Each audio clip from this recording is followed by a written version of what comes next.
Në transmetimin e radhës së emisionit HEA në drejtimin e autores Laureta Petoshati, tema që u trajtua ishte raporti midis pasionit për të shkruar dhe angazhimit në një profesion tjetër. I ftuar ishte doktor Neki Dredha, qytetar nderi i Vlorës, antar nderi i shoqatës së dëshmorëve të rrethit të Vlorës, personalitet i shuar i Labërisë, i vlerësuar me certifikat mirënjohje nga Universiteti i Mjekësisë Tiranë. Në emisionin folmi raportin midis mjekësisë dhe letërsisë në jetën e mjekut të mirënjohur Neki Dredha. Ai tha se në kohën që punonte si mjek u shkëput të rësisht nga akti të shkruarit letërsi,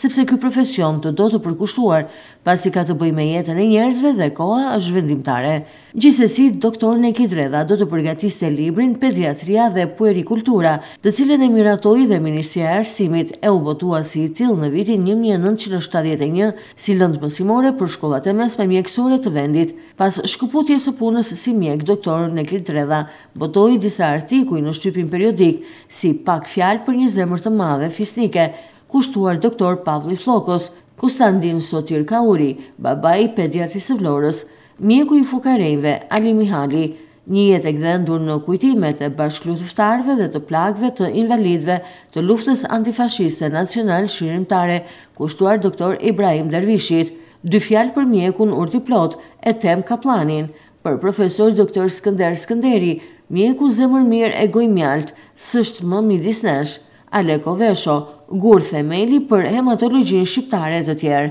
Në emision sipas pyetjeve të drejtueses Laureta Petoshati, u sqarua raporti midis publicistikës dhe krijimtarisë së mirëfillt letrare në prizmin historik të doktor Neki Dredhës. U sqarua dhe shtysa për botimin e librave poetik si Lule për mbival, poemës Rënkimi i Rugjinës, Puthja Josh dhe Hënën, vëllimit poetik Kënga ime Brenge Mall, poemës Bregu kundrua Lionit, Qeparoi, shtysën poetike për poemën Rënkimi i Rugjinës ia dha filozofi eseisti, politikani dhe ish kryetari i Bashkisë së Venecias Massimo Cacciari, i cili kishte shfaqur dhe dëshirën për ta ringjallur kështjellën e kaninës ashtu siç kishte qenë, sipas dokumenteve të hershme që kishte në bibliotekën e tij, e si profesori estetikës në Institutin e Arkitekturës së Venecias. Një vëmendje veçantë ju dha poemës Labëria Magjike, e botuar së fundmi për të cilën kanë shprehur vlerësimet e tyre, profesor Ermir Gjindi,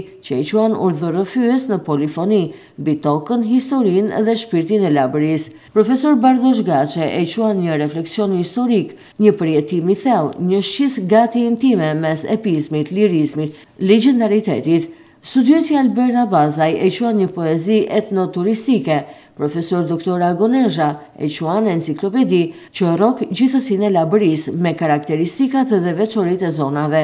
Agim Çiraku, kryetari i shoqatës adhetare kulturore Labëria, thot se si poet doktor Neki Dredha na mëson se e para shëron fjala. Sipas moderatores Laureta Petoshati, nëse Gjergj Frishta shkroi Lahutën e Malësisë me 30 këngë, atëherë në tetërokshin popullor të Labërisë, doktor Neki Dredha ka shkruar polifoninë e Labërisë me 25 këngë. Në fund të emisionit, doktor Neki Dredha, si intelektual dhe njeri i letrave, dha mesazhe të lëshme për ta dashur Vlorën dhe për të punuar për të, pa marrë parasysh kahun politik, por ardhmërinë e saj.